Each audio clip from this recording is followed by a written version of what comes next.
எல்லோருக்கும் வணக்கம். ஒரு தாய் தன் குழந்தையை எவ்வளவு அன்பாக வளர்க்கிறாள்.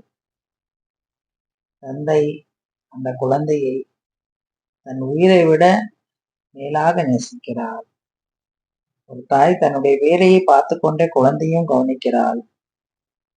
அந்த குழந்தையை என்ன தேவை, அந்த குழந்தைக்கு எல்லாமே அந்தந்த நேரத்துக்கு சரியாக செய்கிறாங்க. அந்த குழந்தை முதல்ல அதோடைய தோழியும் அதோடைய அம்மாவையே தன்னுடைய தோழியா நினைக்கும். நல்லா விளையாடும் அப்பா அம்மா கூட. கொஞ்சம் பெருசாயிடுச்சுன்னா இந்த குழந்தை அப்போ இருக்கும் அம்மா அப்பா தான் உலகம் அதுக்கு. கொஞ்சம் பெருசானா குழந்தைய ஸ்கூலுக்கு விடுறாங்க.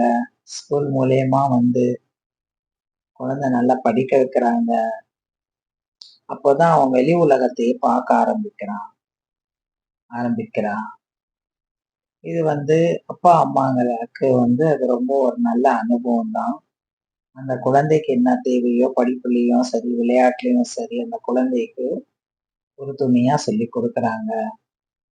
குழந்தை கொஞ்சம் கொஞ்சமா வளரும்போது அவனுடைய ஃப்ரெண்ட் சர்க்கிள்ல அந்த குழந்தை நல்லா ஹாப்பியா இருக்க பார்க்குது. தனக்கு தேவையான துணைய தானே தேடிக்குது. அதற்கும் தாய் தந்தை ஒத்து போறாங்க. தாய் தந்தை தன்னுடைய குழந்தையுடைய ஆசைக்கு தான் இணங்குறாங்க. ஆனா கொஞ்ச நாள்ல பாத்தீங்கன்னா அந்த ஆசை தாய் தந்தைகளுடைய வயசு முதிர்வு காரணமாக தாய் இறந்து விடுறாங்க. அந்த கவலை தந்தைக்கு. தந்தை தனிமைப்படுத்தப்படுகிறார்.